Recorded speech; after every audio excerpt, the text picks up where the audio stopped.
So what circumstances were you in exactly while you were there? Well, so for me, I was the lead psychological operations planner in my first tour for this First Brigade Combat Team, and called the Ready First.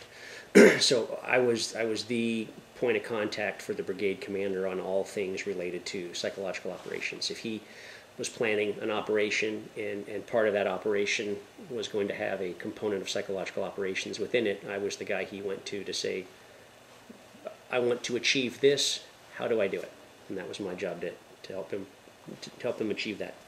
But then as part of those duties, I also was out on the ground quite a bit, either with the teams that I was leading directly or the teams that I had assigned out to the battalions that supported the brigade. So I spent a fair amount of time out in the evenings. I would work in markets and different like high population areas because I could go out and talk to people and find key communicators and go to what they call the cafes, and I could smoke a hookah with older folks and talk with them about what was concerning them, what they liked, what they didn't like, what their issues were with coalition forces, and then I could bring that back to the commander, meaning the brigade commander, through written reports and face-to-face with him, and just say, this is what I'm seeing out there, and it gave him, kind of a connection to the people that were out on the street that was, kind of different than what he achieved on his own and what was coming back to him in reports. And then I also brought under employ some local civilians, groups of college-age males, college-age females, and then some older adults, and I would use them to go out and kind of do passive collection for me, which was they would go out and say, and I'd give them kind of tasks. I'd ask them to go to a certain part of the city and tell me what are the rumors that are out on the street today, how much are goods out in the markets, what are people watching on television, if there's graffiti on the walls, what is it saying? And so they would do that stuff for me during the day, and then they'd come back to me the following morning, and I'd give them another assignment, and then they would kind of download all that information for me, and I could encapsulate that into a report and provide it to that brigade commander, and again give him a snapshot of, hey, you know what? People are really complaining about long lines to get kerosene, or the price of meat has gone from one level to a much higher level over the last couple of weeks, and people are really agitated about that. And that gave him, just a point to be aware of, because he had, essentially half the city was under his responsibility, and you want to make sure that you have as clear a picture as possible of what's going on, and that you can anticipate problems and be proactive in solving them if it's at all possible. I also worked with radio stations, and I would bring key personnel, usually U.S. military, into that radio station. We would do interviews, and they would address questions that I would develop from the people that I knew on the street or the concerns that I was hearing on the street, and they would address those things. So if it was the price of health care, or if it was why trash wasn't being picked up in a certain part of the city, or when the new bus service was going to start in a particular part of the city, they could address those things. And that radio station gave us the ability to talk, pretty much directly from the person who knew to the people who wanted to know pretty easily. So when you went out to try and communicate with these people about all these topics about war, how did you communicate with them? Did you have an interpreter? I did. I knew enough Arabic to kind of be dangerous, but it is a complex language, and so I had interpreters that would work with me directly and work with all of my teams. And using an interpreter is a tricky sort of thing. There's will they translate exactly what you mean to say it? Will they say it with the emotion that you intend to convey?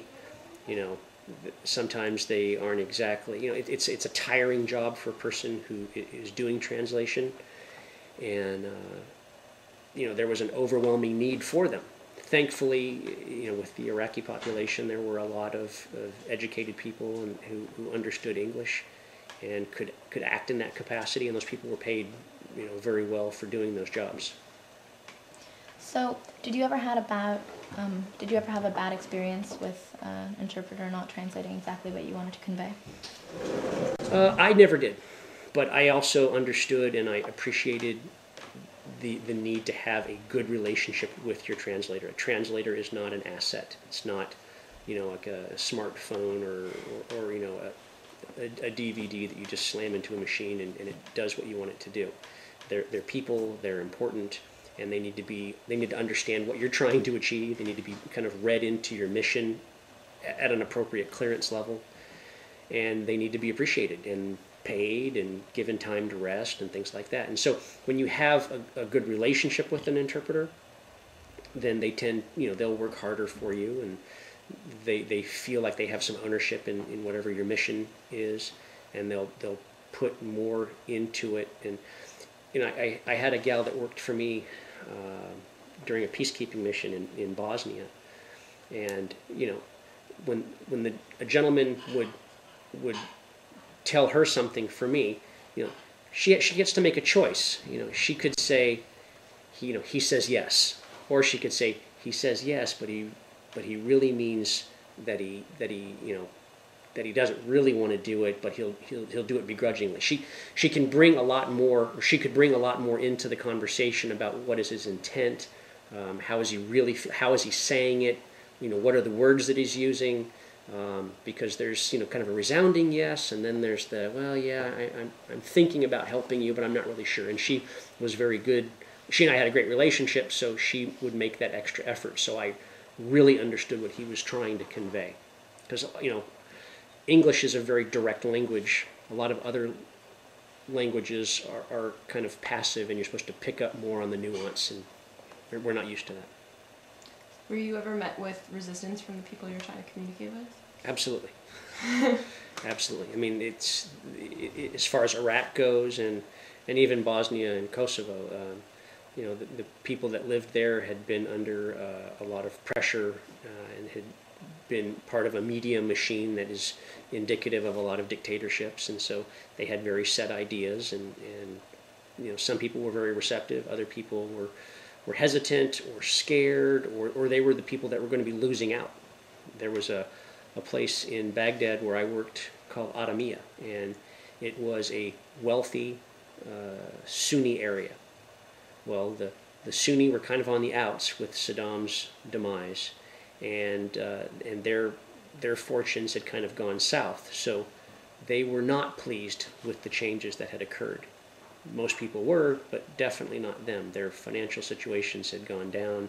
They were now under more scrutiny from the Shia, and so they were a hard bunch to communicate with. And they needed, for us, we needed to understand what is important to them. I can't just put money in your pocket, but I can make sure that your area is safe and secure.